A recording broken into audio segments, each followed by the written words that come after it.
Chapter number 11 light प्रकाश। प्रकाश एक प्रकार का ऊर्जा है जिसकी सहायता से हम किसी वस्तु को देख पाते हैं। प्रकाश के बिना हमारी आँख कोई महत्व नहीं है। प्रकाश की प्रवृत्ति या प्रकृति। प्रकाश अयांत्रिक विद्युत चुम्बकीय तरंग है। प्रकाश ऊर्जा को ऊर्जा के अन्य रूप में परिवर्तित किया जा सकता है। श्वेत प्रकाश सूर्य से आने वाला प्रकाश विभिन्न तरंगदैर्घ्य के प्रकाश तरंगों का मिश्रण है। इन प्रकाश तरंगों का तरंगदैर्घ्य 4×10⁻⁷ मीटर से 8×10⁻⁷ मीटर तक होता है। प्रकाश का वेग माध्यम की प्रकृति पर निर्भर करता है।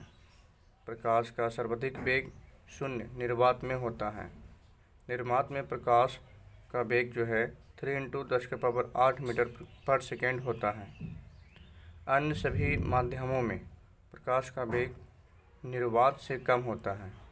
हवा में प्रकाश का वेग निर्वात में प्रकाश के वेग के बराबर ही माना जाता है। प्रकाश तरंग को प्रारंभ में अति सूक्ष्म कण माना गया, बाद में इसे तरंग अनुप्रस्थ माना गया। आधुनिक क्वांटम सिद्धांत के अनुसार प्रकाश का कण तथा तरंग दोनों स्वभाव रखता है। किसी माध्यम से गमन करते वक्त प्रकाश तरंग स्वभाव को दर्शाता है तथा पदार्थ के साथ अन्योन्य क्रिया इंटरैक्शन करते समय कण स्वभाव को दर्शाता है।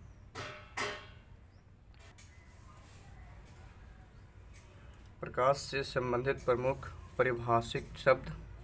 पहला, किरण, रे जिसको बोलते हैं। प्रकाश स्रोत से निकलकर प्रकाश सरल रेखीय मार्ग से होकर सभी दिशाओं में गमन करता है। किसी भी दिशा में प्रकाश के सरल रेखीय गमन पथ को किरण कहते हैं। किरण को तीर का चिन्ह देकर दर्शाया जाता है। ऐसे इस तरह एक किरण है। दूसरा है प्रकाश पुंज, बीम ऑफ लाइट। किसी निश्चित दिशा में जा रहे किरणों के समूह को प्रकाश पुंज कहते हैं। प्रकाश पुंज 3 प्रकार के होते हैं। पहला है समांतर किरण पुंज, पैरेलल बीम। यदि प्रकाश पुंज की किरणें परस्पर एक दूसरे के समांतर होती है तो उसे समांतर प्रकाश पुंज कहा जाता है। बहुत दूर के प्रकाश स्रोत, सूर्य, तारा इत्यादि से आ रही प्रकाश पुंज को समांतर प्रकाश पुंज माना जाता है। जैसे इस तरह समांतर किरण पुंज है।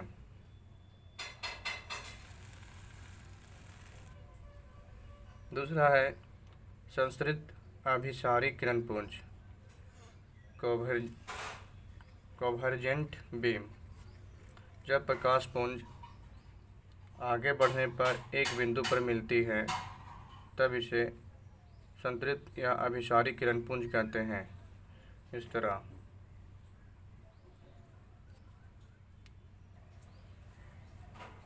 तीसरा है अपसतत अपसारी किरण पुंज, डाइवर्जेंट बीम।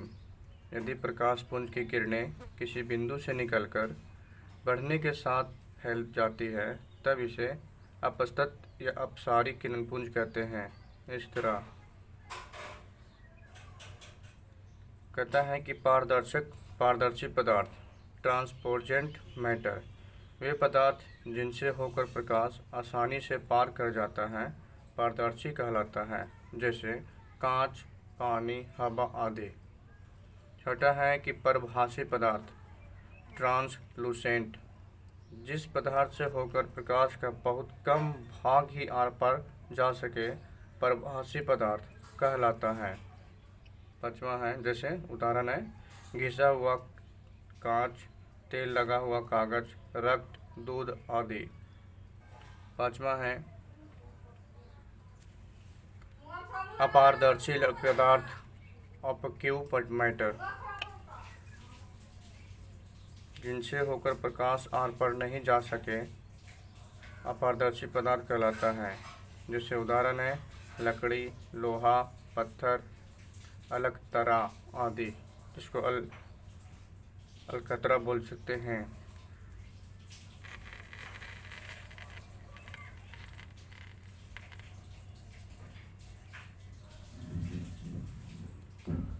नोट: हवा तथा निर्वात को छोड़कर अन्य सभी माध्यम का मोटाई ही निर्धारित करता है कि वह पारदर्शी, अपारदर्शी या प्रभासी हो।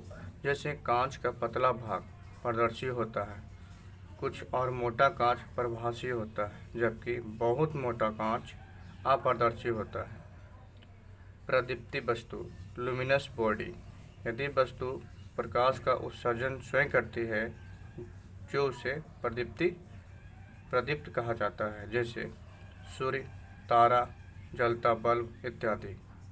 अप्रदीप्त वस्तु नन लुमिनस बॉडी: जब कोई वस्तु प्रकाश का उत्सर्जन स्वयं नहीं करती है तो उसे अप्रदीप्त वस्तु कहते हैं, जैसे पृथ्वी, चंद्रमा, ग्रह, पत्थर आदि।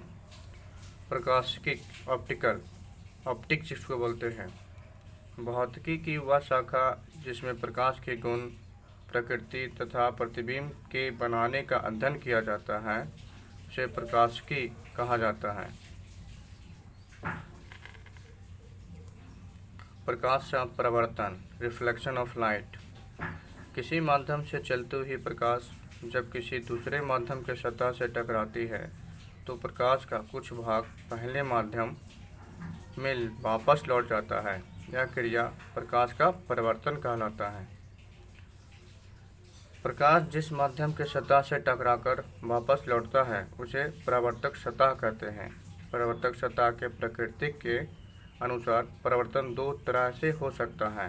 पहला, नियमित परावर्तन: जब प्रकाश की किरणें बहुत ही चिकनी, समतल और चमकीली सतह पर पड़ती है तो वे कुछ निश्चित नियम के अनुसार परिवर्तित होता है। ऐसे परिवर्तन को नियमित परिवर्तन कहते हैं। दूसरा है अनियमित परिवर्तन: जब प्रकाश की किरणें रूखड़ी तथा चमकीली सतह पर पड़ती हैं तो प्रकाश अनियमित रूप से परिवर्तित होती है। ऐसे परिवर्तन अनियमित परिवर्तन कहलाता है। जैसे इधर से प्रकाश आया, इधर गया, तो नियमित परिवर्तन हुआ। प्रकाश के नियमित परिवर्तन के दो नियम हैं। पहला, आपतित किरण, परावर्तित किरण तथा आपतन बिंदु पर डाला गया लंब तीनों एक ही तल में होते हैं। दूसरा है आपतन कोण तथा परावर्तन कोण एक दूसरे के बराबर होते हैं। प्रकाश की किरणें अगर परावर्तक सतह पर लंबवत हैं तो प्रकाश की किरण परावर्तन के बाद उसी पथ पर लौट जाती है। इस स्थिति में आपतन कोण तथा परावर्तन कोण का मान शून्य होता है। प्रतिबिंब ऑप्टिकल इमेज: जब किसी वस्तु से निकला हुआ किरण पुंज परावर्तन या अपवर्तन के बाद किसी दूसरे बिंदु पर मिलती है या मिलती हुई प्रतीत होती है तो यह दूसरा बिंदु पहले बिंदु का प्रतिबिंब कहलाता है। वस्तु के प्रत्येक बिंदु का प्रतिबिंब बनता है और प्रतिबिंब के समूह को वस्तु का प्रतिबिंब कहते हैं। प्रतिबिंब दो प्रकार के होते हैं, वास्तविक प्रतिबिंब और आभासी या काल्पनिक प्रतिबिंब। वास्तविक प्रतिबिंब रियल इमेज: जब किसी बिंदु से निकला हुआ किरण पुंज परिवर्तन या अपवर्तन के बाद जिस बिंदु पर वास्तव में मिलती है उस बिंदु को वास्तविक प्रतिबिंब कहते हैं। जैसे वास्तविक प्रतिबिंब हमेशा जो है उल्टा बनता है और इसे पर्दे पर उतारा जा सकता है।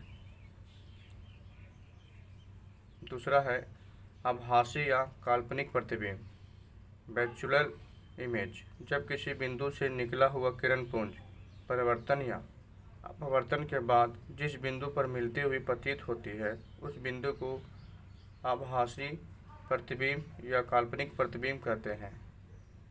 जैसे में आभासी प्रतिबिंब हमेशा सीधा बनता है और इसे पर्दे पर उतारा नहीं जा सकता है।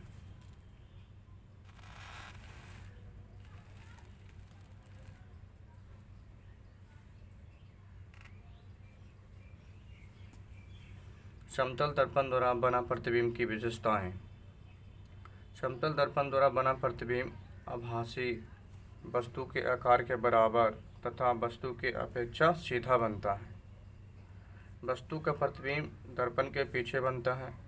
वस्तु दर्पण से जितना आगे रहता है, प्रतिबिंब दर्पण से उतना ही पीछे बनता है। समतल दर्पण द्वारा बना प्रतिबिंब का पार्श्विक उत्क्रम मतलब लेटरल इन्वर्सन होता है, अर्थात प्रतिबिंब पलटा हुआ प्रतीत होता है। वस्तु तथा प्रतिबिंब को मिलाने वाली रेखा दर्पण पर लंबवत होता है। समतल दर्पण से परिवर्तन के बाद प्रत्येक आपतित किरण में 180-2i छोटी कृष्ट पाई -2i का विचलन होता है। i बराबर अपतन कोण बराबर परिवर्तन कोण है। अगर किसी वस्तु का पूरा प्रतिबिंब समतल दर्पण में देखना हो तो दर्पण की ऊंचाई वस्तु की ऊंचाई का आधा होना आवश्यक है। यदि कोई वस्तु दर्पण के सापेक्ष भी चाल से गतिमान हो तो वस्तु और प्रतिबिंब के सापेक्ष गति 2 भी होगी। अगर दो समतल दर्पण एक दूसरे थीटा कोण पर हो तो उनके बीच रखी गई किसी वस्तु के प्रतिबिंब की संख्या n बराबर 2π थीटा या 2π थीटा -1 इसमें से जो विषम हो वो होगा। समतल दर्पण में प्रतिबिंब की ऊंचाई वस्तु की ऊंचाई के बराबर होती है। प्रतिबिंब वस्तु के अपेक्षा सीधी होती है, फलतः इसका आवर्धन क्षमता जो है +1 होता है। समतल दर्पण का उपयोग पहला है कि समतल दर्पण का सर्वाधिक प्रयोग आईने के रूप में किया जाता है। दूसरा, इस दर्पण का उपयोग पारदर्शी पेरिस्कोप तथा बहुदर्शी कैलिडोस्कोप बनाने में किया जाता है। तीसरा है कि व्यस्त मार्ग पर बहुत अधिक मुड़ने वाले स्थान पर इसे लगाया जाता है जिससे चालक दूसरी ओर की गाड़ी को देख सके। चौथा है कि समतल दर्पण का उपयोग बाल काटने वाले सैलून में किया जाता है ताकि लोग सिर के पीछे के बालों को देख सके। गोलीय दर्पण स्फेरिकल मिरर। यदि दर्पण का परावर्तक सतह किसी गोले का एक भाग हो तो वैसे दर्पण को गोलीय दर्पण कहते हैं। गोलीय दर्पण 2 प्रकार के हो सकते हैं। पहला, अवतल दर्पण कनकेव मिरर। वह गोलीय दर्पण जिसमें प्रकाश का परावर्तन उसके दबे भाग की ओर से होता है तो उसे अवतल दर्पण कहते हैं। इस दर्पण को अभिसारी दर्पण भी कहते हैं। उत्तल दर्पण कन्वेक्स मिरर।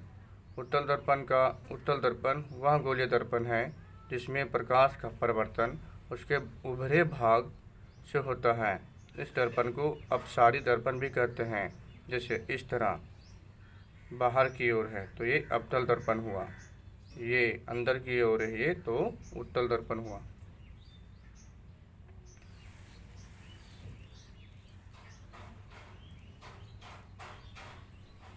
गोलीय दर्पण से संबंधित प्रमुख पद हैं।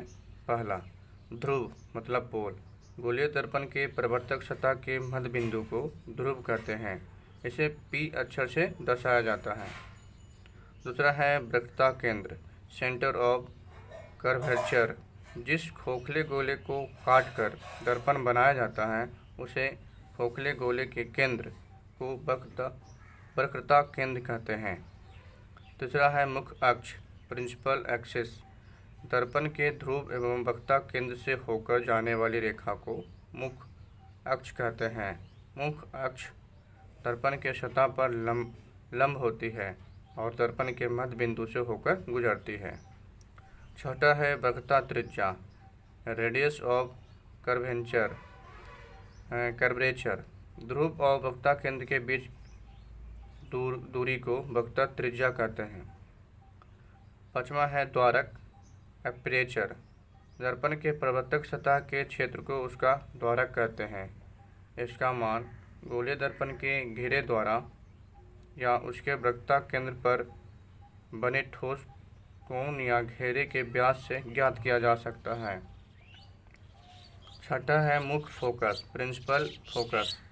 मुख्य अक्ष के समतल आती किरण दर्पण से परावर्तन के बाद जिस बिंदु पर मिलती है, अवतल दर्पण में या जिस बिंदु पर मिलती हुई प्रतीत होती है उत्तल दर्पण में, उस बिंदु को मुख्य फोकस अथवा फोकस कहते हैं। अवतल दर्पण का फोकस वास्तविक तथा उत्तल दर्पण का फोकस आभासी होता है। सातवां है कि फोकांतर, फोकांशांतर, फोकल लेंथ। ध्रुव और फोकस के बीच की दूरी को फोकांतर या फोकस दूरी कहते हैं। आवर्धन, मैग्नीफिकेशन। प्रतिबिंब की ऊंचाई तथा वस्तु की ऊंचाई के अनुपात ही आवर्धन कहलाते हैं या आवर्धन कहते हैं।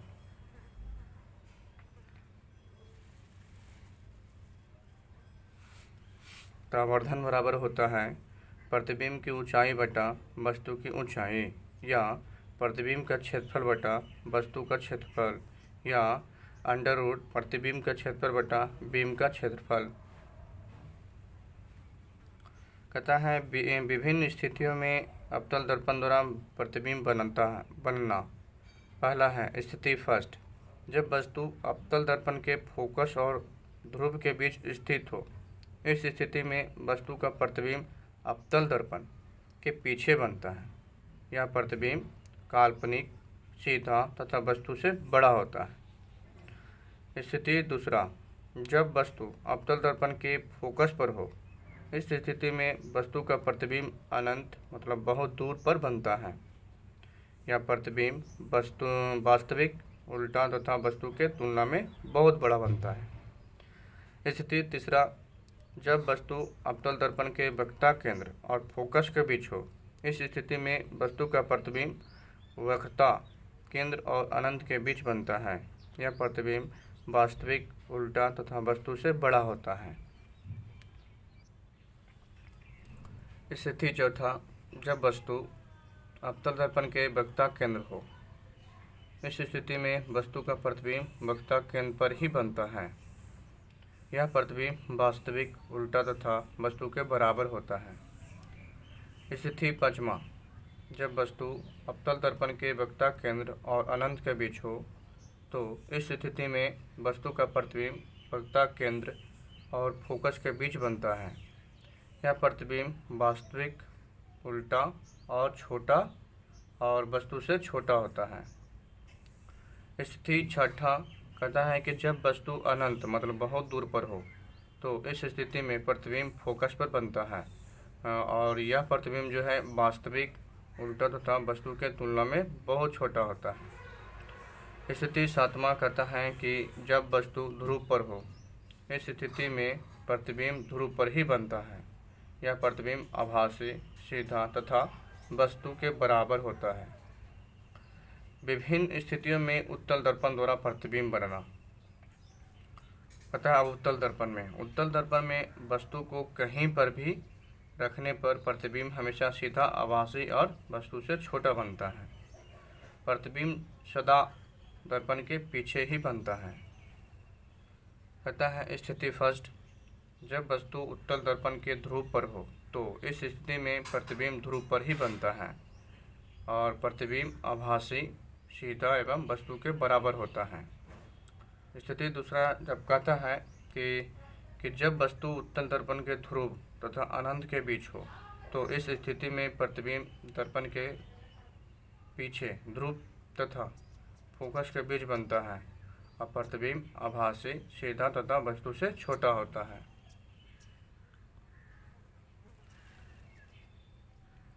तीसरा स्थिति कहता है कि जब वस्तु अनंत पर हो। तो इस स्थिति में वस्तु का प्रतिबिंब उत्तल दर्पण के फोकस पर बनता है। यह प्रतिबिंब जो है आभासी, सीधा और वस्तु के तुलना में बहुत छोटा होता है।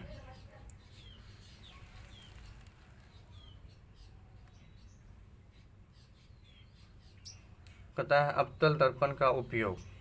पहला, अवतल दर्पण का उपयोग सोलर कुकर या सौर भट्टी में प्रकाश को अभिसरित कन्वेंजेंट करने में किया जाता है। दूसरा है कान, नाक तथा गले के डॉक्टर आंतरिक भाग का जांच करने हेतु अवतल दर्पण का उपयोग करते हैं। बाल दाढ़ी बनाने वाले सैलून में व्यक्ति का बड़ा प्रतिबिंब बनाने हेतु अवतल दर्पण का उपयोग होता है। दंत चिकित्सक दांत को स्पष्ट देखने हेतु अवतल दर्पण का प्रयोग करते हैं। पाँचवा है कि हेडलाइट, टॉर्च, टेबल लैंप का परिवर्तन अवतल दर्पण के ही बने होते हैं। छठा है कि परिवर्तन दूरदर्शी बनाने हेतु अवतल दर्पण का उपयोग किया जाता है। सातवां है कि प्रदर्शन कक्ष, शोरूम में विभिन्न आकार के प्रतिबिंब बनाने हेतु अवतल दर्पण ही उपयोग में लाए जाते हैं। अब कहता है उत्तल दर्पण।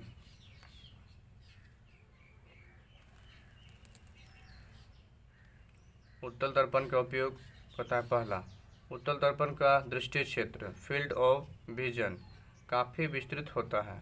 इस दर्पण से पीछे के बड़े क्षेत्र की वस्तुओं का प्रतिबिंब देखा जा सकता है। इस कारण से उत्तल दर्पण का प्रयोग स्कूटर, मोटर कार तथा बस इत्यादि में साइड मिरर के रूप में किया जाता है। दूसरा है सड़कों तथा गलियों के बल्ब के ऊपर का प्रवर्तक उत्तल दर्पण का बना होता है। तीसरा है प्रदर्शन कक्ष, शोरूम में छोटे छोटे प्रतिबिंब बनाने हेतु उत्तल दर्पण का प्रयोग किया जाता है। अब कहता है समतल, अवतल तथा उत्तल दर्पण के मुख्य अंतर। पहला, समतल दर्पण का प्रवर्तक सतह समतल, अवतल का दबा हुआ तथा उत्तल दर्पण का उभरा हुआ होता है। दूसरा है समतल तथा उत्तल दर्पण से बना प्रतिबिंब हमेशा दर्पण के पीछे बनता है, जबकि अवतल दर्पण से बना प्रतिबिंब दर्पण के आगे भी बनता है तथा पीछे भी बनता है। तीसरा है समतल दर्पण समतल तथा उत्तल दर्पण से हमेशा काल्पनिक और उल्टा प्रतिबिंब बनता है, जबकि अवतल दर्पण से काल्पनिक मतलब आभासी एवं वास्तविक दोनों प्रतिबिंब बनता है। चौथा है कि समतल दर्पण की फोकस दूरी अनंत होती है, जबकि अवतल और उत्तल दर्पण की फोकस दूरी मापने लायक होती है। बिना स्पर्श किए विभिन्न दर्पण का पहचानना। कहता है कि अगर दर्पण के बना प्रतिबिंब सीधा एवं वस्तु की ऊंचाई का बनता है और वस्तु को आगे पीछे करने पर भी प्रतिबिंब के आकार में कोई परिवर्तन नहीं होता, तो यह दर्पण जो है समतल दर्पण है। अगर दर्पण में बना प्रतिबिंब सीधा एवं वस्तु से बड़ा बनता है और वस्तु को दर्पण से थोड़ा दूर करने पर प्रतिबिंब का आकार बढ़ता है, तो यह दर्पण अवतल दर्पण है। तीसरा है कि अगर दर्पण में बना प्रतिबिंब सीधा एवं वस्तु से छोटा है और वस्तु को दर्पण से दूर करने पर प्रतिबिंब का आकार घटता है, तो यह दर्पण उत्तल दर्पण है। दर्पण सूत्र, मिरर फार्मूला। गोलीय दर्पण के लिए वस्तु की दूरी u, प्रतिबिंब की दूरी v और फोकस की दूरी f के बीच के संबंध को दर्पण सूत्र कहते हैं। जैसे दर्पण सूत्र बराबर होता है 1/v प्लस 1/u बराबर 1/f या 1/v प्लस 1/u बराबर 1/f बराबर होता है 2/r। फोकस दूरी f बराबर वक्रता त्रिज्या r/2 होता है।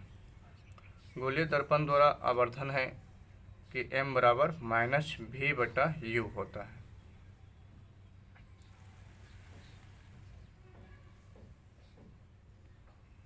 नोट कहता है कि उत्तल दर्पण में आवर्धन हमेशा धनात्मक मतलब प्लस होता है। अवतल दर्पण में वास्तविक प्रतिबिंब के लिए आवर्धन ऋणात्मक मतलब माइनस होता है तथा आभासी प्रतिबिंब के लिए आवर्धन धनात्मक प्लस होता है। गोलीय दर्पण में चिन्ह की परिपाटी इंग्लिश सिंग कन्वेंशन इन स्फेरिकल मिरर। दर्पण द्वारा बने प्रतिबिंब का स्थान निर्धारण करने के लिए दूरियों के चिन्ह परिपाटी की आवश्यकता होती है, ताकि प्रतिबिंब की विभिन्न स्थितियों के बीच अंतर स्पष्ट हो सके। जैसे 4 भाग में, ऊपर धनात्मक, इधर भी धनात्मक। प्रथम में ऊपर धनात्मक, नीचे ऋणात्मक। फिर तीसरा में यहाँ पर ध्रुव है, इधर ऋणात्मक, नीचे ऋणात्मक। फिर चौथा, इधर धनात्मक, नीचे ऋणात्मक होता है।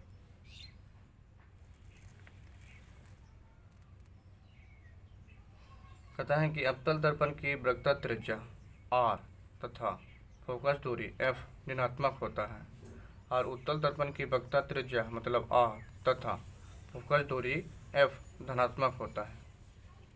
प्रकाश का अपवर्तन, रिफ्लेक्शन ऑफ लाइट। जब प्रकाश एक पारदर्शी माध्यम से दूसरे पारदर्शी में तिरछी आपतित होती है तो प्रकाश का कुछ भाग परिवर्तित हो जाती है तथा कुछ भाग दूसरे माध्यम में प्रारंभिक पथ से कुछ मुड़कर प्रवेश करती है। दूसरे माध्यम में प्रकाश के किरण के पथ बदलने की घटना प्रकाश का अपवर्तन कहलाता है। प्रकाश के अपवर्तन का कारण है कि विभिन्न पारदर्शी माध्यम में प्रकाश के चाल का अलग अलग होना। सघन माध्यम ऑप्टिकली डेंसर में प्रकाश की चाल कम तथा विरल माध्यम में ऑप्टिकल रेज में प्रकाश की चाल अधिक होती है। प्रकाश के अपवर्तन को समझने हेतु निम्न पद को जानना आवश्यक है। पहला, आपतित किरण। आपतित किरण क्या है? तो यह दो माध्यमों को अलग करने वाली सतह पर पड़ने वाली प्रकाश किरण को आपतित किरण कहते हैं। दूसरा है कि आपतन बिंदु क्या है? तो जिस बिंदु पर आपतित किरण टकराती है उसे आपतन बिंदु कहते हैं। तीसरा कहता है कि अभिलंब क्या है? तो किसी सतह के किसी बिंदु पर खींचे गए लंब को उस बिंदु पर का अभिलंब कहते हैं। आपतित किरण क्या है? अपवर्तित किरण तो दूसरे माध्यम में मुड़कर जाती हुई प्रकाश किरण को अपवर्तित किरण कहते हैं। आपतन कोण तो आपतित किरण अभिलंब के साथ जो कोण बनाती है उसे आपतन कोण कहते हैं। अपवर्तन कोण, अपवर्तित किरण अभिलंब के साथ जो कोण बनाती है उसे अपवर्तन कोण कहते हैं। जैसे विरल माध्यम में और सघन माध्यम, विरल माध्यम सघन माध्यम, विरल माध्यम से सघन माध्यम की ओर और सघन माध्यम के विरल माध्यम की ओर।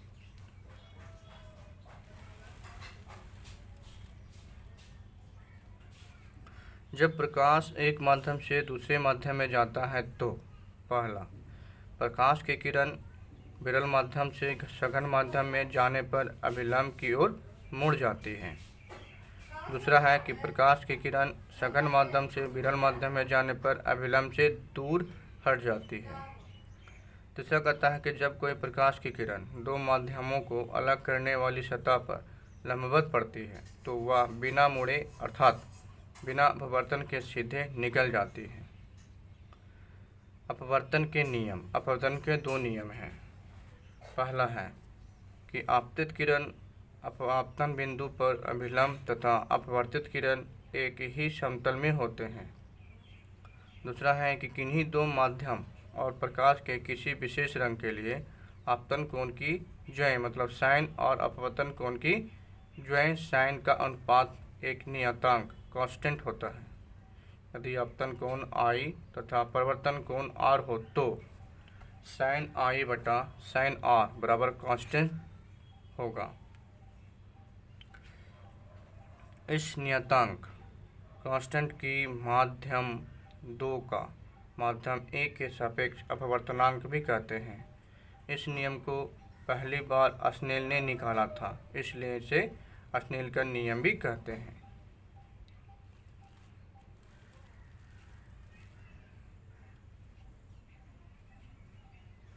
अपवर्तनांक, रिफ्लेक्टिव इंडेक्स। किसी माध्यम की प्रकाश की किरण की दिशा को बताने की क्षमता को उस माध्यम का अपवर्तनांक कहते हैं। किसी माध्यम का अपवर्तनांक निर्वात में प्रकाश की चाल मतलब c तथा उस माध्यम में प्रकाश के चाल के अनुपात को कहते हैं। अपवर्तनांक n बराबर 0 में प्रकाश की चाल बटा उस माध्यम में प्रकाश की चाल होता है। उदाहरण है कांच का अपवर्तनांक बराबर निर्वात में प्रकाश की चाल बटा कांच में प्रकाश की चाल बराबर 3 लाख किलोमीटर पर सेकेंड बटा 2 लाख किलोमीटर पर सेकेंड, मतलब 3/2 बराबर 1.5 लगभग होता है। कहता है कि प्रमुख पदार्थ माध्यम का अपवर्तनांक वायु में अपवर्तनांक है तो 1.003, वायु का अपवर्तनांक है 1.003। बर्फ में अपवर्तनांक है तो 1.31, बर्फ का अपवर्तनांक है तो 1.31। पानी का अपवर्तनांक है 1.33, पानी का अपवर्तनांक है 1.33। क्राउन कांच का अपवर्तनांक है 1.48 से 1.61 तक, क्राउन कांच का अपवर्तनांक है तो 1.48 से 1.61 तक। किरोसिन तेल का अपवर्तनांक होता है 1.44, किरोसिन तेल का अपवर्तनांक है 1.44। एल्कोहल का अपवर्तनांक है 1.36, एल्कोहल का अपवर्तनांक है 1.36। कार्बन डाइऑक्साइड का अपवर्तनांक है 1.63, कार्बन डाइऑक्साइड का अपवर्तनांक है 1.63। फिलंट कांच का अपवर्तनांक है 1.53 से 1.96 तक, फिलंट कांच का अपवर्तनांक है 1.53 से 1.96 तक। तारपीन का अपवर्तनांक है 1.47 तक, तारपीन का अपवर्तनांक है 1.47 तक। माणिक्य का अपवर्तनांक है 1.71, माणिक्य का अपवर्तनांक है 1.71। नीलम का अपवर्तनांक है 1.77, नीलम का अपवर्तनांक है 1.77। बेंजीन का अपवर्तनांक है 1.50, बेंजीन का अपवर्तनांक है 1.50। सेंधा नमक का अपवर्तनांक है 1.54, सेंधा नमक का अपवर्तनांक है 1.54। हीरा का अपवर्तनांक है 2.42, हीरा का अपवर्तनांक है 2.42। सबसे कम अपवर्तनांक वाली माध्यम निर्वात है तथा सबसे अधिक अपवर्तनांक वाला माध्यम हीरा है। जिस माध्यम का अपवर्तनांक कम होता है उसमें प्रकाश की चाल अधिक होती है तथा जिस माध्यम का अपवर्तनांक अधिक होता है उसमें प्रकाश की चाल कम होती है।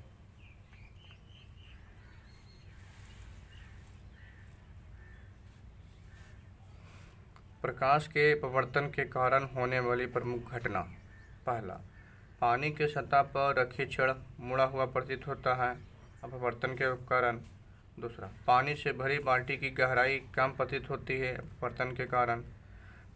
तीसरा है कि वायुमंडल के विभिन्न परतों द्वारा प्रकाश का अपवर्तन होने से तारे टिमटिमाते नजर आते हैं अपवर्तन के कारण। चौथा है कि वायुमंडलीय अपवर्तन के कारण ही सूर्य से पहले तथा सूर्य अस्त के बाद भी सूर्य दिखाई पड़ते हैं। पाँचवा है, जल से भरे बर्तन में अवस्थित सिक्का जो है ऊपर उठा हुआ दिखाई पड़ता है। क्रांतिक या चरम कोण, सर्टिकल एंगल। जब प्रकाश की किरण सघन माध्यम से विरल माध्यम में जाती है तब वह विशेष आपतन कोण जिसके संगत का अपवर्तन कोण 90 डिग्री का होता है क्रांतिक कोण कहलाता है। जब क्रांतिक कोण से आपतन कोण का मान अधिक हो जाता है तब प्रकाश की किरण दूसरे माध्यम में नहीं जाकर उसी माध्यम में परिवर्तन के नियम का पालन करते हुए परिवर्तित हो जाती है।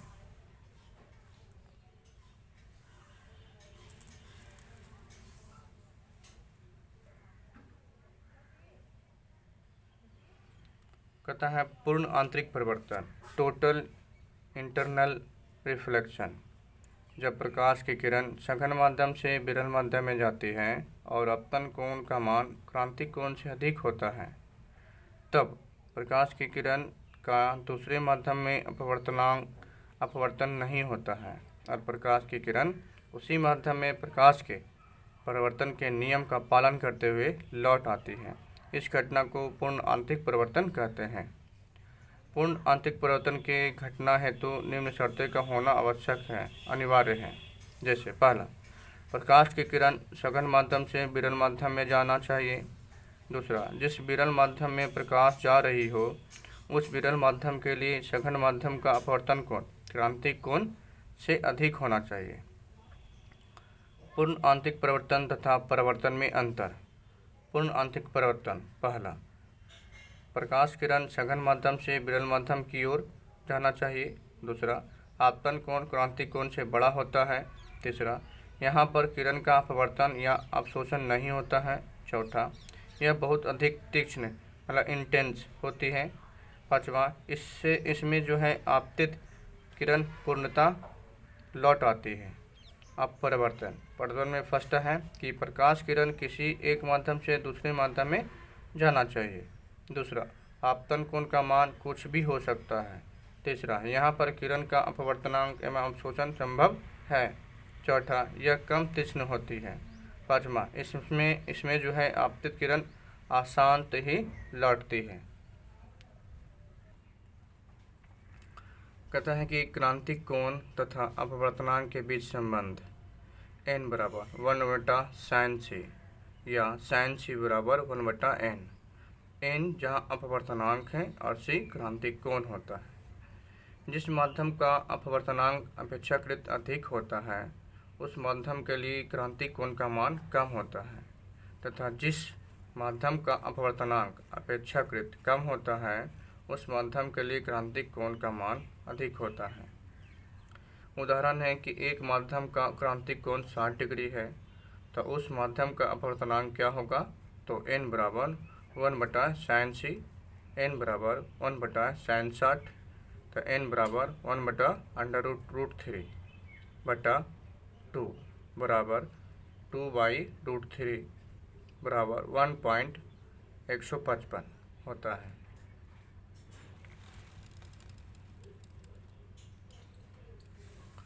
कुछ प्रमुख पदार्थ का अपवर्तनांक एवं क्रांतिक कोण। पदार्थ अपवर्तनांक और क्रांतिक कोण। बर्फ का अपवर्तनांक है 1.31 और क्रांतिक कोण होगा 49.74 डिग्री। बर्फ का अपवर्तनांक होता है 1.31 और क्रांतिक कोण 49.74 डिग्री होता है। दूसरा है कि साधारण नमक या सिंधु नमक का अपवर्तनांक है 1.544 और क्रांतिक कोण 40.63 डिग्री होता है।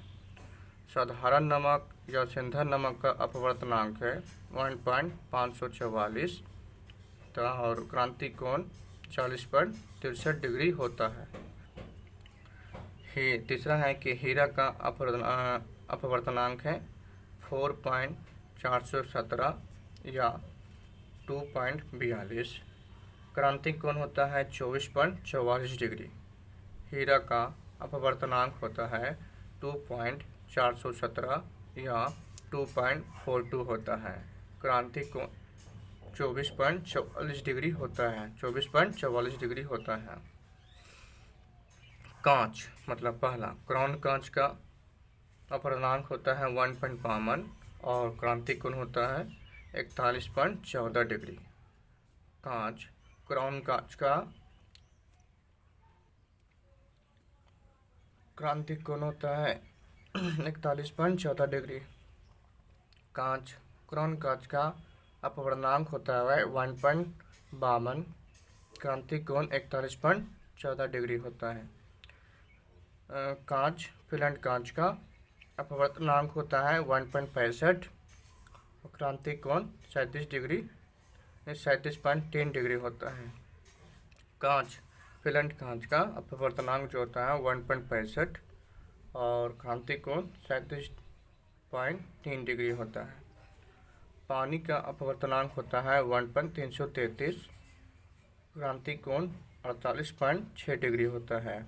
पानी का अपवर्तनांक होता है 1.333 और क्रांतिक कोण 48.6 डिग्री होता है। अल्कोहल का अपवर्तनांक होता है 1.36, क्रांतिक कोण 47.33 डिग्री होता है। अल्कोहल का अपवर्तनांक होता है 1.36 और क्रांतिक कोण 47.33 डिग्री होता है। माणिक का अपवर्तनांक होता है 1.71 और क्रांतिक कोण 35.78 डिग्री होता है। माणिक का अपवर्तनांक होता है 1.71 और क्रांतिक कोण 35.78 डिग्री होता है। तारपीन तेल का अपवर्तनांक होता है 1.46 और क्रांति कोण 42.86 डिग्री होता है। तारपीन तेल का अपवर्तनांक होता है 1.47 और क्रांति कोण 42.86 डिग्री होता है। किरोसिन तेल का अपवर्तनांक होता है कि 1.444 और क्रांति कोण 44 डिग्री होता है। किरोसिन तेल का अपवर्तनांक होता है 1.444 और क्रांति कोण 44 डिग्री होता है। हवा का अपवर्तनांक होता है 1.0003 और क्रांति कोण होता है 90 डिग्री का। हवा का अपवर्तनांक होता है 1.0003 और क्रांति कोण 90 डिग्री का होता है। पूर्ण आंतरिक परिवर्तन के कारण होने वाला घटना।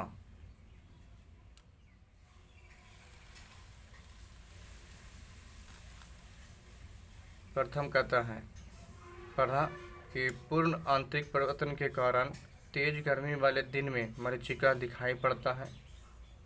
मरीचिका मतलब मायरेज कहता है मरीचिका एक धोखे की वस्तु या प्रकाशीय भ्रम है। गर्म क्षेत्र में यात्री को यह आभास जलाशय का भ्रम उत्पन्न करता है।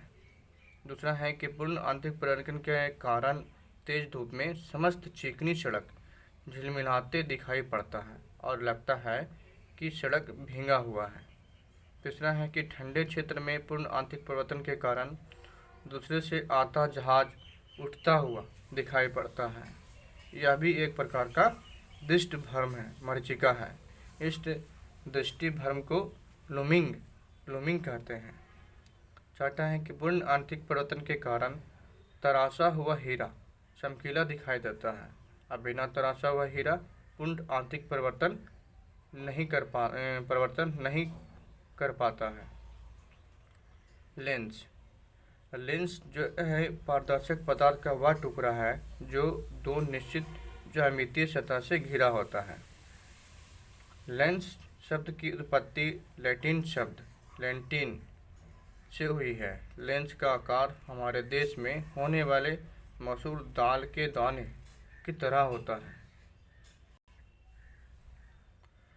लेंस का हमारे जीवन में बहुत ही महत्व बढ़ गया है। चश्मा, सूक्ष्मदर्शी, कैमरा, दूरदर्शी, प्रोजेक्टर सभी में लेंस का प्रयोग किया जाता है। लेंस मुख्यतः दो प्रकार के होते हैं। पहला उत्तल या अभिसारी लेंस कन्वेक्स लेंस, दूसरा अवतल या अपसारी लेंस कनकेव लेंस। कहता है पहला उत्तल लेंस। उत्तल लेंस बीच में मोटा तथा किनारे पर पतला होता है। उत्तल लेंस निम्न प्रकार के हो सकते हैं। पहला उभयोत्तल बायोकन्वेक्स, इस लेंस का दोनों तल उत्तल होता है। दूसरा समोत्तल पैलोनो कन्वेक्स, इस लेंस का एक तल समतल दूसरा तल उत्तल होता है। तीसरा अवतलोत्तल कनकोवो कन्वेक्स, इस लेंस का एक तल अवतल और दूसरा तल उत्तल होता है। दूसरा है कि अवतल लेंस। अवतल लेंस के बीच में पतला तथा किनारे पर मोटा होता है। अवतल लेंस निम्न प्रकार के हो सकते हैं। पहला उभयावतल बाइकॉन्वेक्स, इसका दोनों तल अवतल होता है। दूसरा है समतल लवतल पैलानो कॉन्केव बाइकोकन्वेकेव था, इसका एक तल समतल तथा दूसरा तल अवतल होता है। तीसरा है उतलावतल कॉन्केव्सो कॉन्केव, इस लेंस का एक तल अवतल और दूसरा तल उत्तल होता है।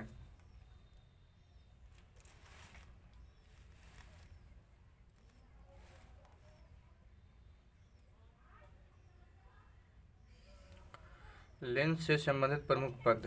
पहला वक्रता केंद्र सेंटर ऑफ कर्वेचर, लेंस का गोलीय पृष्ठ जिस बृहद गोला का भाग होता है उस गोले के केंद्र को वक्रता केंद्र कहते हैं। लेंस में दो वक्रता केंद्र होते हैं जिसे C1 तथा C2 से दर्शाया जाता है। दूसरा है मुख्य अक्ष प्रिंसिपल एक्सिस, किसी लेंस के दोनों वक्रता केंद्र से गुजरने वाली काल्पनिक रेखा को मुख्य अक्ष कहते हैं। तीसरा है कि प्रकाशीय केंद्र ऑप्टिकल सेंटर, लेंस का केंद्र बिंदु को प्रकाशीय केंद्र कहते हैं। इसे ओ अक्षर से दर्शाया जाता है।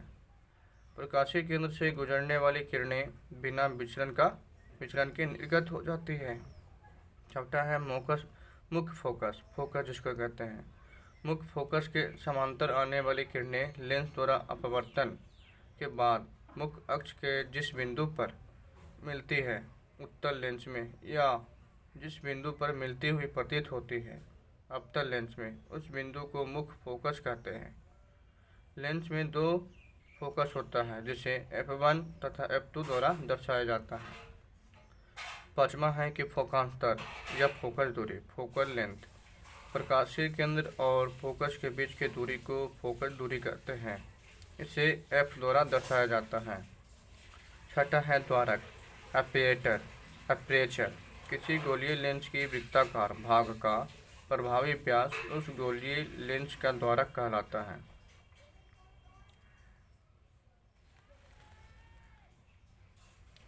उत्तल लेंस द्वारा प्रतिबिंब का बनना स्थिति है। पहला स्थिति कि जब वस्तु अनंत मतलब बहुत दूर पर हो, तो इस स्थिति में वस्तु का प्रतिबिंब लेंस के दूसरी ओर फोकस पर बनता है।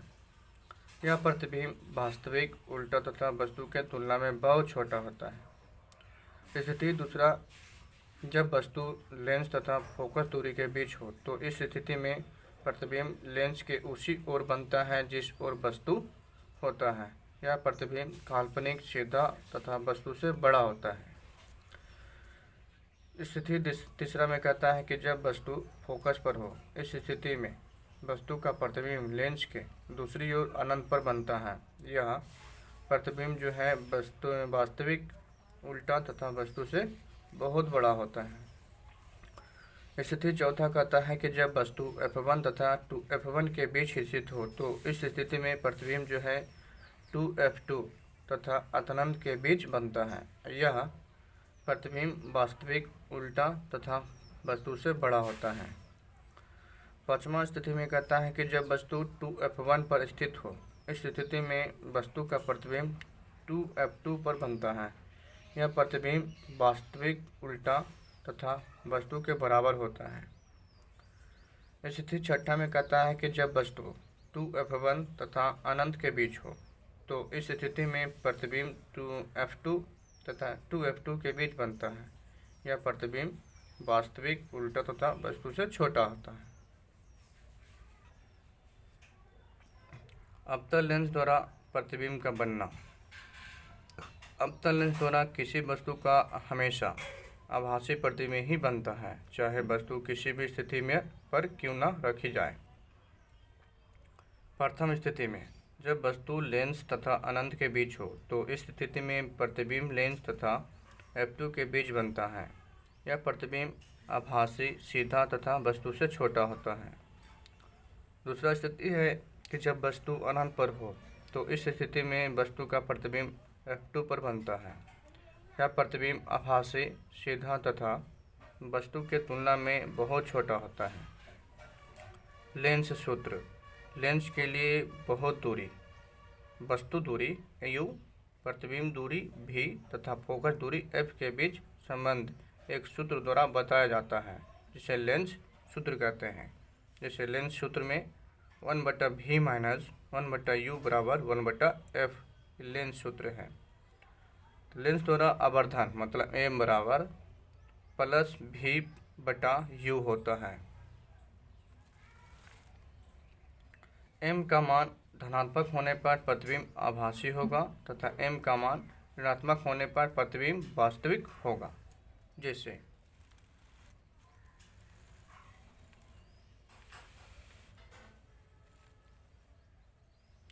लेंस के लिए चिन्ह परिपाटी, sign convention of for lens.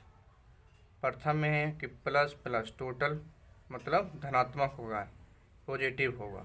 इसमें होता है पॉजिटिव और नेगेटिव, ऊपर जाने पर पॉजिटिव और इधर जाने पर नेगेटिव होगा। तीसरा में है कि टोटल नेगेटिव होगा, नीचे जाने पर चौथा में भी नेगेटिव होगा। तो कहते हैं कि उत्तल लेंस की फोकस दूरी धनात्मक तथा अवतल लेंस की फोकस दूरी ऋणात्मक होती है।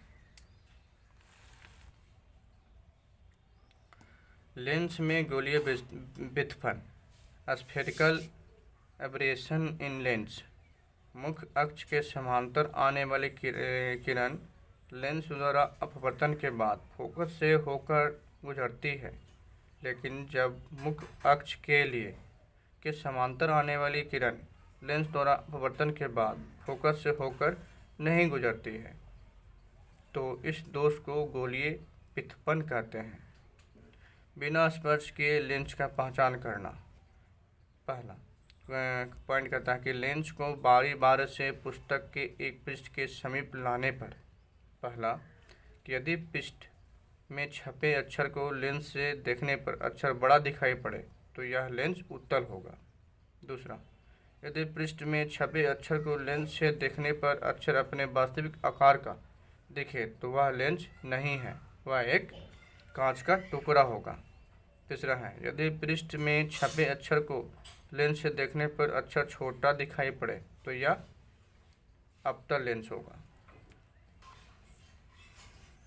लेंस की क्षमता, पावर ऑफ लेंस, कहता है किसी लेंस की क्षमता या शक्ति लेंस के उस सामर्थ्य की माप है जो प्रकाश की समांतर किरणों को एकत्रित करता है या फैलाता है।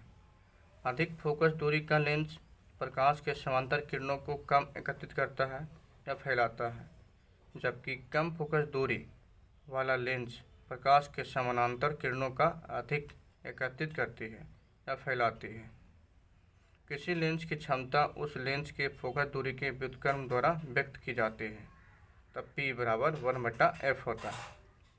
लेंस की क्षमता का मात्रक डायोप्टर D है। 1 डायोप्टर मतलब 1D उस लेंस की क्षमता है जिसकी फोकस दूरी 1 मीटर हो। लेंस की क्षमता का चिन्ह वही होता है जो चिन्ह उसकी फोकस दूरी की होती है, अर्थात उत्तल लेंस की क्षमता धनात्मक तथा अवतल लेंस की क्षमता ऋणात्मक होती है।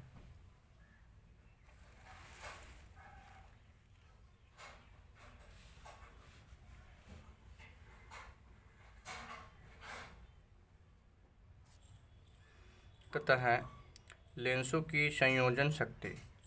अगर भिन्न क्षमता वाले लेंस को एक दूसरे के संपर्क में रखा जाए तो संपर्क में रखे लेंस के निकाय की कुल क्षमता उन लेंसों के पृथक पृथक मतलब अलग अलग क्षमताओं का बीजीयगणितीय योग के बराबर होता है।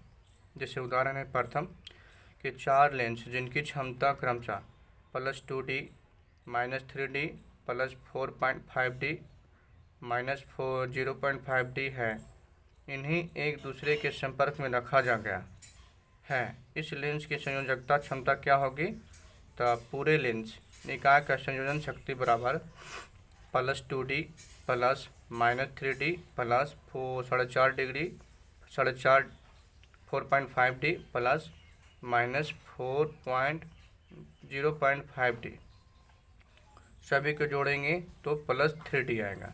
दूसरा है कि 2 पतले लेंस की क्षमता +3.5D तथा -2.5D है, इन्हें एक दूसरे के संपर्क में रखा गया तो इस लेंस की संयोजन क्षमता क्या होगी? तो संयोजन क्षमता बराबर दोनों को जोड़ेंगे तो 1.1D होगा।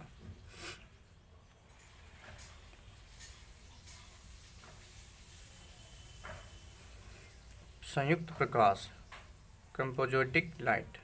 जिस प्रकाश में विभिन्न तरंगदैर्घ्य तथा आवृत्तियों के प्रकाश का मिश्रण रहता है उसे संयुक्त या बहुवर्णीय प्रकाश कहते हैं। श्वेत प्रकाश संयुक्त प्रकाश है।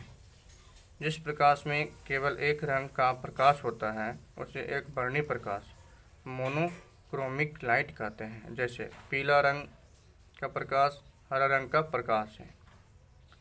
प्रकाश के सभी रंगों का तरंगदैर्घ्य एवं आवृत्ति भिन्न भिन्न होता है, परंतु सभी रंगों की आवृत्ति तथा तरंगदैर्घ्य का गुणनफल 3 × 10⁸ मीटर/सेकंड ही होता है, अर्थात निर्वात में सभी प्रकाश का वेग 3 × 10⁸ मीटर/सेकंड ही होता है। वेग बराबर होता है आवृत्ति गुना तरंगदैर्घ्य। वेग बराबर होता है आवृत्ति गुना तरंगदैर्घ्य। प्रकाश का वर्ण विक्षेपण, डिस्पर्शंस ऑफ लाइट। किसी संयुक्त प्रकाश का विभाजित होकर अपनी अवयवी रंगों के प्रकाश में अलग हो जाना ही उस संयुक्त प्रकाश का वर्ण विक्षेपण कहलाता है। सर्वप्रथम न्यूटन ने सूर्य से आने वाले श्वेत प्रकाश को प्रिज्म से गुजार कर विभिन्न रंगों में विभाजित किया था। श्वेत प्रकाश का स्वर्ण वर्ण विक्षेपण कराने हेतु एक प्रिज्म की आवश्यकता होती है तथा प्रिज्म की दूसरी ओर एक श्वेत पर्दा रखा जाता है। तीसरा है, जब श्वेत प्रकाश को प्रिज्म से होकर गुजारा जाता है तब श्वेत पर्दा पर 7 रंगों का एक रंगीन पट्टी धब्बा की तरह दिखाई पड़ता है। पर्दे पर प्राप्त रंगीन पट्टी को वर्णपट स्पेक्ट्रम कहते हैं। अशुद्ध वर्णपट इम्प्योर स्पेक्ट्रम। जब श्वेत प्रकाश का पतली किरणपुंज को प्रिज्म से गुजारा जाता है तो पतली किरणपुंज के सभी किरणों 7 रंगों में विभक्त हो जाते हैं, जिससे प्राप्त वर्णपट पर सभी रंग एक दूसरे पर चढ़ जाते हैं। इसे वर्णपट को अशुद्ध वर्णपट कहते हैं। शुद्ध वर्णपट प्योर स्पेक्ट्रम। शुद्ध वर्णपट वह वर्णपट है जिसमें श्वेत प्रकाश के 7 रंग स्पष्ट अलग हो। शुद्ध वर्णपट प्राप्त करने हेतु स्पेक्ट्रोमीटर यंत्र का प्रयोग किया जाता है। श्वेत प्रकाश का वर्ण विक्षेपण होने से जो स्पेक्ट्रम वर्णपट प्राप्त होता है उसमें नीचे से ऊपर की ओर निम्न रंग क्रमानुसार होता है। पहला, बैगनी जामुनी। बैगनी मतलब वायलेट, जामुनी इंडिगो। तीसरा है नीला ब्लू, चौथा है हरा ग्रीन, पाँचवा है पीला येलो और छठा है रंगीन ऑरेंज और सातवां है रेड लाल। इन रंगों को सापेक्ष में बेनी आला पीला कहते हैं। बेनी आला आह पीला कहते हैं, जिसको बोल सकते हैं बेनी आह पिनाला कहते हैं तथा अंग्रेजी में बिगयोर कहते हैं। बिजयोर कहते हैं।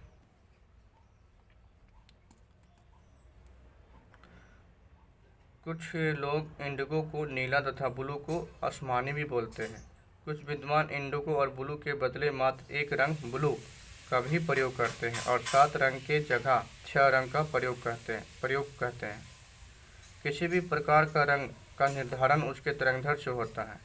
श्वेत प्रकाश के अवयवी 7 रंग का तरंगधर जो है अलग अलग होता है। निर्वात में विभिन्न रंगों का तरंगधर।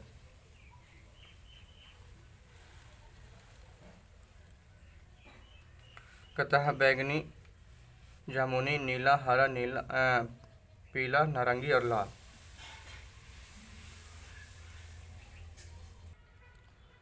बैगनी रंग का तरंगधर होता है 400 से 440 nm तक।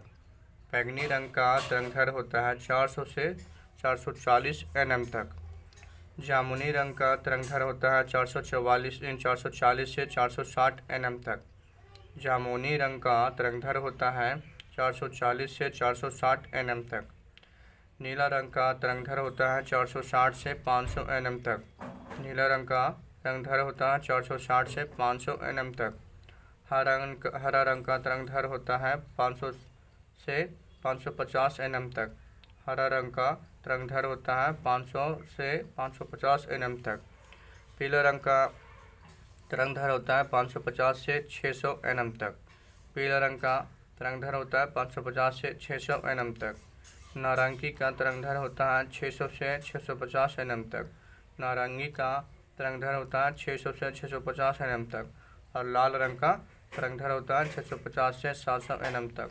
लाल रंग का तरंगधर होता है 650 से 700 nm तक।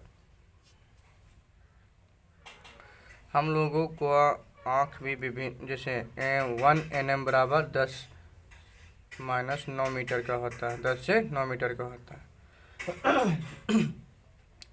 हम लोगों का आँख भी विभिन्न रंगों का पहचान उसके तरंगधर के आधार पर ही करता है। बैंगनी का तरंगधर सबसे कम तथा आवृत्ति सबसे अधिक होती है तथा लाल रंग का तरंगधर सबसे अधिक तथा आवृत्ति सबसे कम होता है। किसी सघन माध्यम में बैंगनी रंग का अपवर्तनांक सबसे अधिक होता है, जिसके कारण प्रिज्म द्वारा इस रंग का विचलन सबसे अधिक होता है। लाल रंग का अपवर्तनांक सबसे कम होता है, जिसके कारण प्रिज्म द्वारा इसका न्यूनतम विचलन होता है। जब प्रकाश एक माध्यम से दूसरे माध्यम में जाती है तो उसकी आवृत्ति यथावत रहती है, परंतु उसका तरंगदैर्घ्य तथा वेग परिवर्तित हो जाती है। कांच में श्वेत प्रकाश के लाल रंग का वेग सबसे अधिक तथा बैंगनी रंग का वेग सबसे कम होता है तथा पीला रंग को स्पेक्ट्रम वर्णपट का मध्य रंग मीन कलर कहा जाता है। प्रकाश के वर्ण विक्षेपण के क्या कारण हैं? तो कांच या अन्य माध्यम में प्रकाश के विभिन्न रंगों का वेग भिन्न भिन्न होता है। प्रत्येक रंग के किरणों का अपवर्तनांक कोण खास अपवर्तन कोण के लिए भिन्न भिन्न होता है, इसलिए विभिन्न रंग एक दूसरे से अलग हो जाता है। इंद्रधनुष द रेनबो कहता है कि इंद्रधनुष एक प्रकार का प्राकृतिक स्पेक्ट्रम है जो वर्षा के दिनों में आकाश में सूर्य के विपरीत दिखाई देता है। इंद्रधनुष बनने में वर्षा की बूंदें प्रिज्म की भूमिका निभाता है। सूर्य के श्वेत प्रकाश जब वर्षा की बूंदों में प्रवेश करता है तो निम्न प्रक्रिया के फलस्वरूप इंद्रधनुष बनता है। पहला, सबसे पहले श्वेत प्रकाश का अपवर्तन तथा वर्ण विक्षेपण होता है। दूसरा, पुनः वर्ण विक्षेपित किरणों का पूर्ण आंतरिक परिवर्तन होता है। और तीसरा है कि जब श्वेत प्रकाश वर्षा में बूंद से बाहर निकलती है, एक बार फिर अपवर्तन होता है। कहता है कभी कभी आकाश में दो इंद्रधनुष एक साथ दिखाई देते हैं। इनमें से एक चमकीला होता है जबकि दूसरे पहले की अपेक्षा थोड़ा धुंधला होता है। चमकीले इंद्रधनुष को प्राथमिक इंद्रधनुष कहते हैं। इसमें लाल रंग बाहर की ओर होता है तथा बैंगनी रंग अंदर की ओर होता है। धुंधला इंद्रधनुष को द्वितीय इंद्रधनुष कहते हैं। इसमें बैंगनी रंग बाहर की ओर तथा लाल रंग अंदर की ओर होता है। प्रकाश का प्रकीर्णन स्कैटरिंग ऑफ लाइट किसी कण पर पड़कर प्रकाश का एक भाग का भी विभिन्न दिशाओं में छितराने की घटना प्रकाश का प्रकीर्णन कहलाता है। प्रकाश का प्रकीर्णन उसके तरंगदैर्घ्य पर निर्भर करता है। प्रकाश के प्रकीर्णन की मात्रा उसका तरंगदैर्घ्य के चतुर्थांश के व्युत्क्रमानुपाती होता है, तो प्रकीर्णन की मात्रा बराबर 1/λ⁴ होता है। उपयुक्त संबंध के अनुसार जिस रंग का तरंगदैर्घ्य ज़्यादा होगा उसका प्रकीर्णन कम होगा। यही कारण है कि लाल रंग का प्रकीर्णन सबसे कम होता है।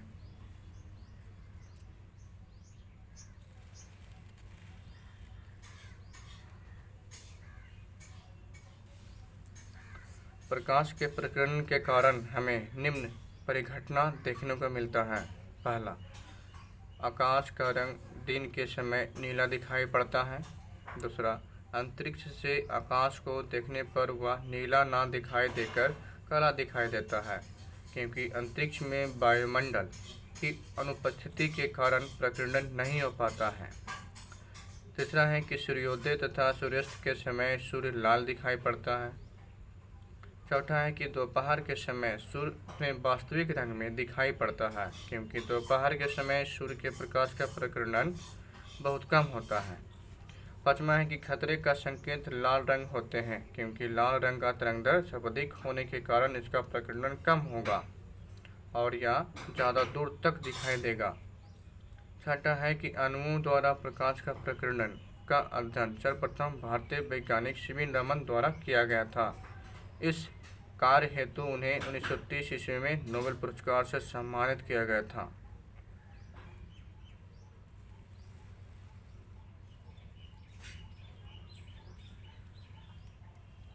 कहता है प्रकाश के रंगों के बीच संबंध, relation between colour of light.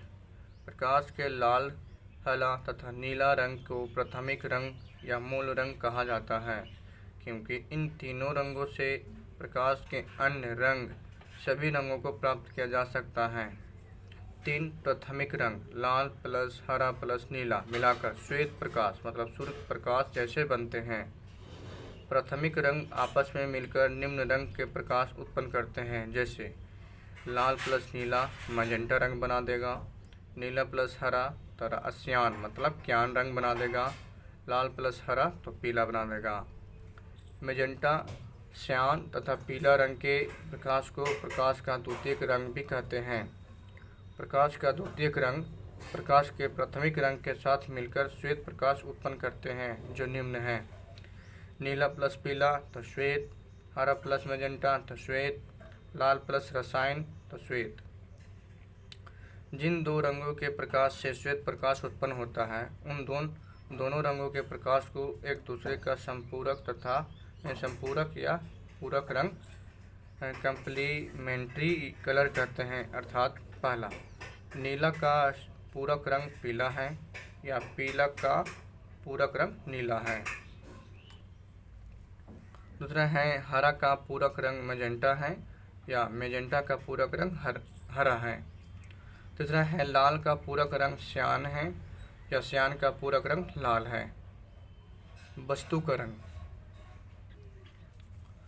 श्वेत प्रकाश में हम वस्तु को जिस रंग में देखते हैं, वास्तव में वह वस्तु को उस रंग का होता है नहीं, बल्कि वस्तु देखने वाले रंग को परिवर्तित करता है और अपरिवर्तित रंग ही हमारे आँखों तक पहुँचता है।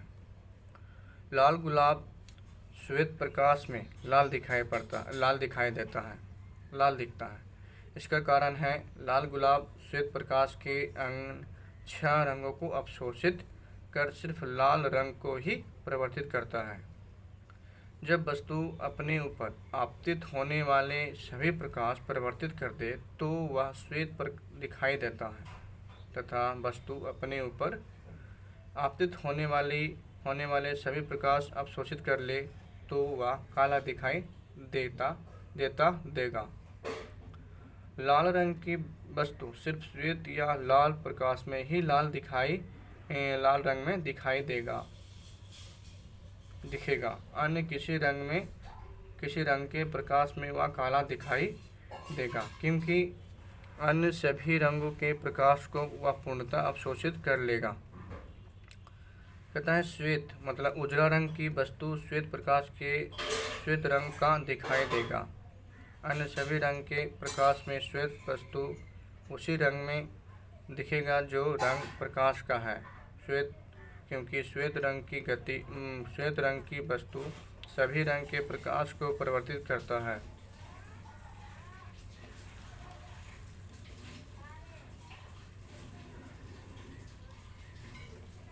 मानव नेत्र ह्यूमन आई। मानव नेत्र ईश्वर द्वारा प्रदत्त एक अद्भुत प्रकाशीय यंत्र है। यही कारण है कि आँख का अध्ययन प्रायः प्रकाश की ऑप्टिक के अंतर किया जाता है, परंतु आँख एक मानव अंग है, अतः इसका अध्ययन जीव विज्ञान के अंतर्गत ही मुख्य रूप से होता है। हमारा आँख लगभग गोलीय है और नेत्र गोलक का व्यास लगभग 2.3 सेंटीमीटर है। नेत्र के निम्न महत्वपूर्ण भाग होते हैं। पहला, श्वेत पटल स्क्लेरोटिक। नेत्र गोलक का सबसे बाहरी भाग जो सफ़ेद और मोटे अपारदर्शी चमड़े का बना होता है वह श्वेत पटल कहलाता है। दूसरा है कर्निया। श्वेत पटल का अग्रभाग कुछ उभरा हुआ तथा पारदर्शी होता है, इसे कर्निया कहते हैं। तीसरा है कोराइड। श्वेत पटल के ठीक नीचे की परत जो गहरे भूरे रंग की होती है कोराइड कहलाता है। कोराइड परत आगे आकर 2 परतों में विभाजित हो जाती है। पहला, कोराइड के आगे वाले अपारदर्शी परत जिसमें सिकुड़ने और फैलने का गुण होता है उसे आइरिस परितारिका कहते हैं।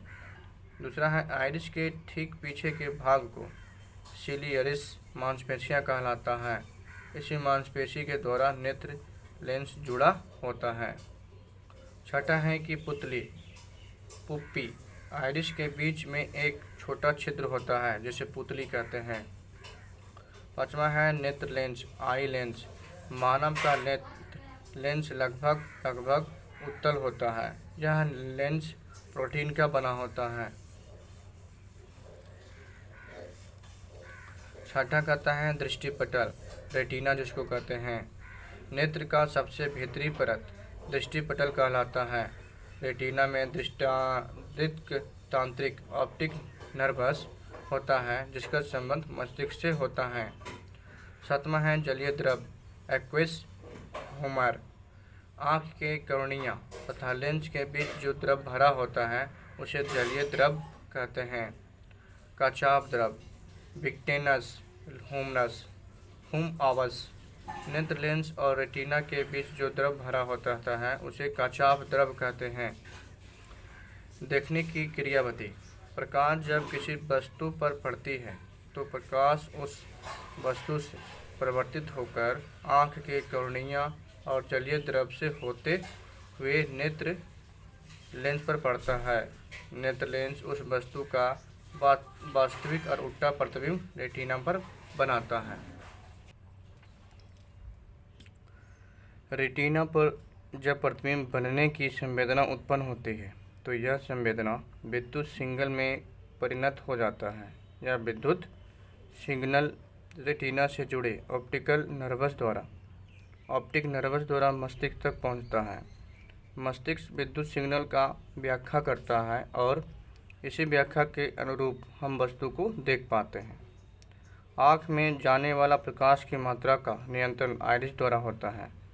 मंद प्रकाश में आइरिस पुतली के छिद्र को बड़ा कर देता है ताकि अधिक से अधिक प्रकाश आँख में प्रवेश कर सके तथा तीव्र प्रकाश में आइरिस पुतली के छिद्र को छोटा कर देता है जिससे हम कम प्रकाश आँख में प्रवेश कर सके।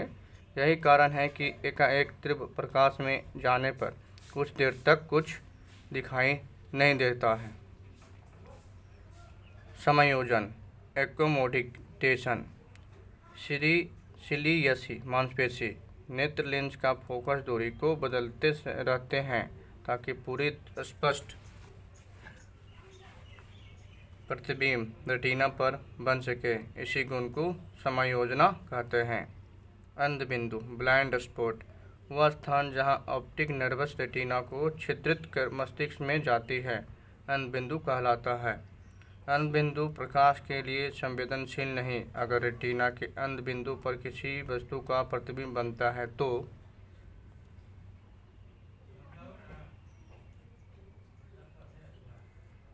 मस्तिष्क इस प्रतिबिंब का स्पष्ट व्याख्या नहीं कर पाता है और वह वस्तु हमेशा धुंधला नजर आता है। पित्त बिंदु येलो स्पॉट नेत्र लेंस का मुख्य अक्ष रेटिना को जिस बिंदु पर काटता है उसे पित्त बिंदु कहते हैं। पित्त बिंदु पर बना प्रतिबिंब पूर्णतः स्पष्ट होता है।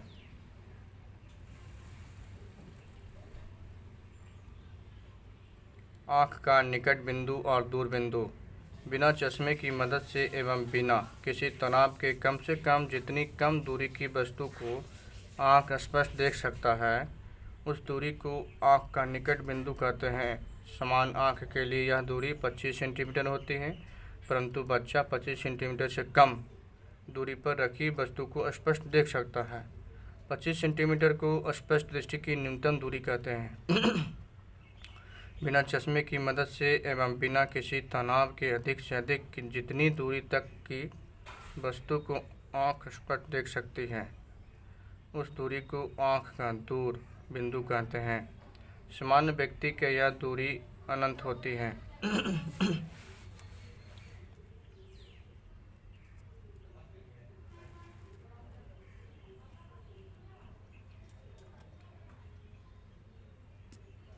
प्रकाश संवेदी कोशिका लाइट सेंसिटिव सेल।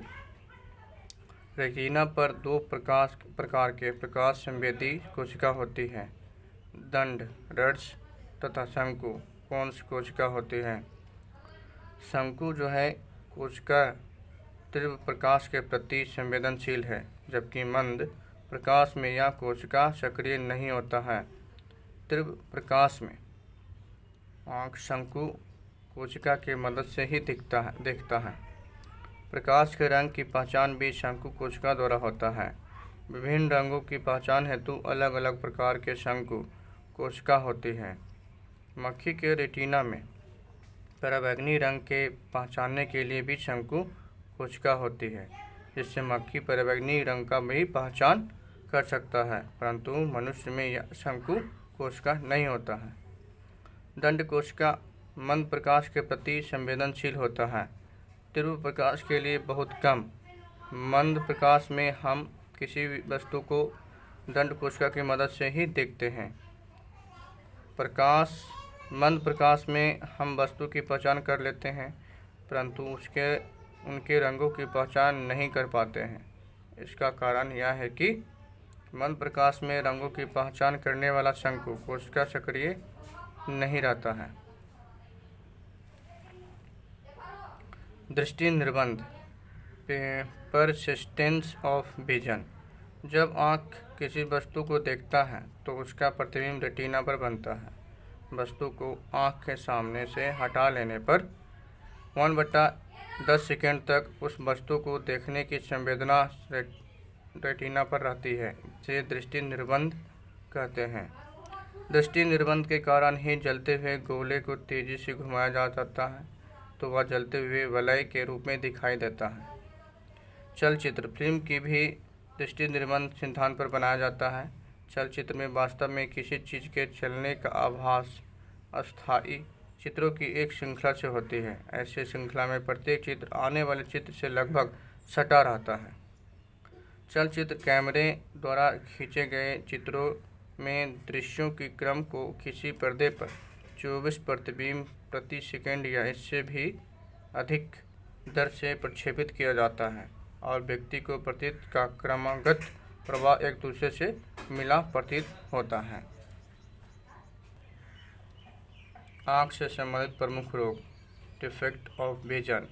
पहला, निकट दृष्टि दोष, शॉर्ट साइटेंस और मायोपिया। निकट दृष्टि दोष वाले आँख निकट की वस्तु को देख पाता है, परंतु दूर अनंत की वस्तु को साफ साफ नहीं देख पाता है। ऐसे आँख के लिए दूर बिंदु अनंत से कम होता है। निकट दृष्टि दोष होने के दो कारण हैं। पहला, आँख का नेत्र गोलक का लंबा होना, जिससे नेत्र लेंस तथा रेटिना के बीच की दूरी बढ़ जाती है। दूसरा है नेत्र लेंस का मोटा हो जाना या नेत्र लेंस का वक्रता अधिक हो जाना, जिससे नेत्र लेंस की फोकस दूरी घट जाती है। नेत्र के इस दोष को दूर करने के लिए उचित क्षमता वाले अपतल लेंस का व्यवहार किया जाता है।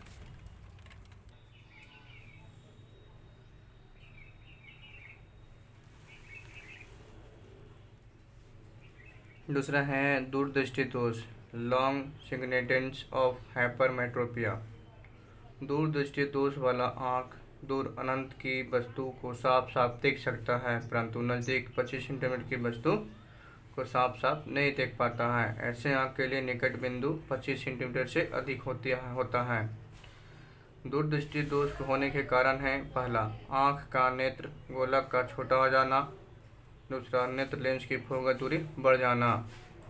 नेत्र के इस दोष को दूर करने हेतु उचित क्षमता का उत्तल लेंस का व्यवहार किया जाता है। तीसरा है जरा दृष्टि दोष, प्रेसबायोपिया। यह दोष बुढ़ापे में प्रायः होता है। इस दोष में व्यक्ति का आँख दूरदृष्टि एवं निकट दृष्टि दोष दोनों दोष से प्रभावित हो जाता है। इस दोष का मुख्य कारण है आँख के सिलियरी मांसपेशियों का कमजोर हो जाना, जिससे नेत्र लेंस की लोचकता कम हो जाती है। दूसरा है कि इस दोष को दूर करने के लिए बाइफोकल लेंस का उपयोग किया जाता है। बाइफोकल लेंस की नीचे में उत्तल लेंस होता है तथा ऊपर में अवतल लेंस होता है।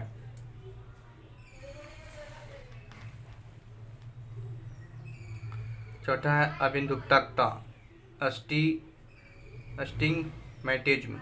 इस दोष वाला आँख एक ही ऊंचाई की क्षैतिज तथा उर्ध्व को वस्तु को एक लंबाई में नहीं देख सकती है। इस दोष का मुख्य कारण है कॉर्निया का पूर्णतः गोल नहीं होना। इस दोष को दूर करने के लिए बेलनाकार लेंस का प्रयोग किया जाता है।